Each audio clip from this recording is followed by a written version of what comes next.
First of all, we'll start out with boys basketball. Brainerd boys had a big upset win on Tuesday night at Buffalo. Brainerd was the number 8 seed and knocked off the Bison on their home floor, and that was Brainerd's first postseason win in 11 years. Huge win for the program. Now this Saturday at 10 a.m. at St. Cloud State, they'll go against number 5 Moorhead, and I think they have a very good chance to win that game as well, just because the seeds, I think, this year are very even. So we'll see what happens. It'll kind of be breakfast with the Warriors at 10 o'clock on Saturday. So if anybody is looking for a good game to go to, that's a good one to start off with. And then some other area games. We'll turn it over to Jeremy here. The Little Falls Flyers got upset by Sartell, and then any other area games? We have about 4 or 5 coming up tonight. 4 or 5 coming up tonight. Yeah, we have Pequot going up against Park Rapids. That should be a Pequot win. Wadena going up against number 3 Hawley. That should be a good game. The one matchup between 2 area teams is Piers and Staples Motley. Piers is a really good team. They have 2 really good seniors on their squad, so that'll be a tough one for Staples to get an upset, but Piers is really good.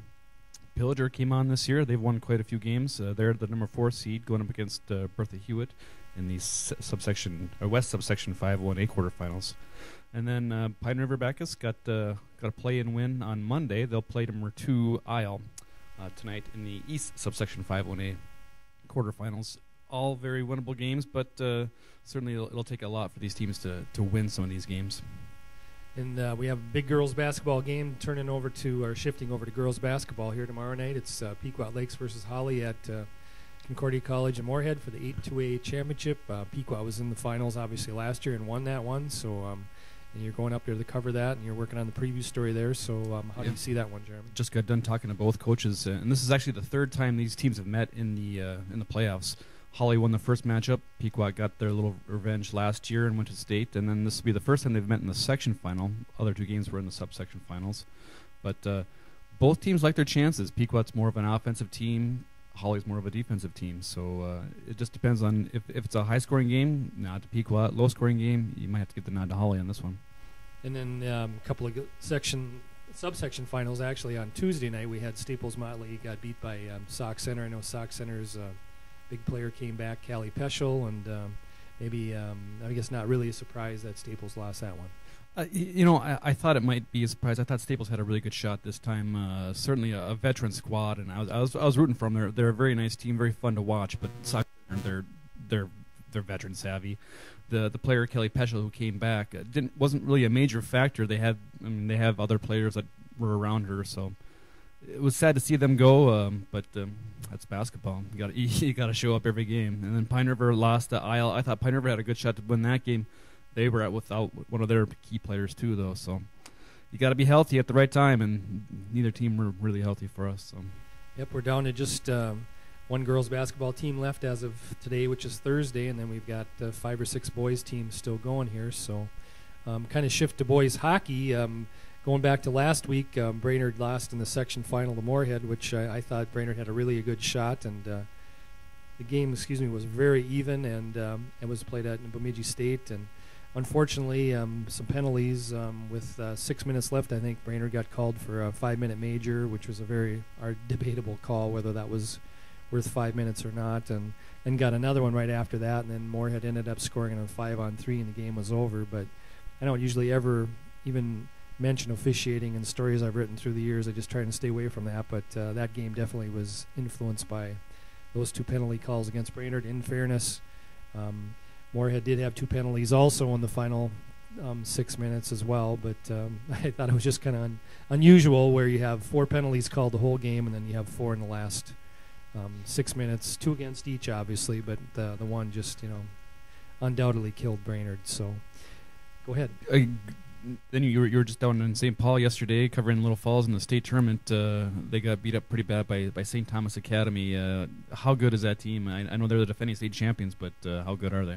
I was very impressed. I mean, they really moved the puck well, and they had several players who could just put on some fabulous moves. I mean, I know there was one move toward the end of the game where I think his name was Henry Hart, and he just went, deked it, and a Little Falls defenseman one way, went around the other way, just skated right in on Michael Stumpf and scored high on the glove side. It was really a pretty goal, and they just their defense shut Little Falls down. Little Falls only had, I think it was 14 or 15 shots, something like that, and They only had 3 in the first period. They got outshot 20-3 in the first period, and gave up the first goal with, I think it was 38 seconds left, got a penalty 11 seconds after the opening face-off, and then gave up 2 more goals in the first, next couple minutes there, and it was 3-0. And for all intents and purposes, it was over by then. And then, of course, St. Thomas added 3 more in the second and another one in the third. But they're a fine team. I know lots of people think that they should be in Class 2A, and I think they could absolutely compete there. But their enrollment, I guess, under those guidelines fills in. They can, or falls into the category where they could be in 1A as opposed to 2A. So, but a very, very fine team. I know it was very tough for Little Falls, to swallow that. And hopefully here today they've got Duluth Marshall in the consolation semifinals. So hopefully they can win that one, win another one tomorrow, and finish on a high note. So. According to Little Falls head coach Tony Kuchar, of the 6 times that they've been down to state, 4 of the times that they've opened, the team that they opened with has won the state tournament. So I kind of expect St. Thomas to win the state title. I would think so. And another statistic I picked up yesterday reading the paper was that I think since I think this is the 5th year of seeding teams in the tournament, and the unseeded teams have won like twice in those 5 years. So it's just it's very, very difficult if you don't get one of those 4 seeds to get a favorable matchup. So. The one year that Little Falls did finish 3rd, they did get one of those seeds. So that was Hanowski's. I believe it was Ben Hanowski's senior year. So right. I guess another thing to just touch on a little bit. Congratulations to Todd Person in his first year. The floor hockey team yesterday beat St. Paul Highland Park. I believe it was 8-2. So they're on their way. They've never not played in the state tournament. I think this is like the 15th year of the program, if I remember correctly. So hats off to Todd and his players for doing a good job taking care of business there, and that was his goal going in his first year of coaching, just to kind of maintain what Brainerd's been doing. So that definitely has achieved that. And then of course we have CLC Raiders men's basketball team will be going to nationals on the 15th. I think it's the first time in 4 years that they've been there, and so that's great accomplishment for Jim Russell and the Raiders going back to the national tournament, and he definitely has this program on a high here in Brainerd. So good place to go play 2-year basketball if that's what you're so inclined to do. Before we wrap up, have you ever had a game at 10 o'clock in the morning? I can't remember it. I've been asked that a couple times. I do not ever remember that. I had them 10 o'clock at night, but 10 a.m. I know I think there's either 6 or 8 games there. I know it's 6 for sure. And I think it's going to be rolling through there all day long, basketball after basketball after basketball. But I do not remember a 10 a.m. game, and that's going to be interesting to see how everybody reacts to that.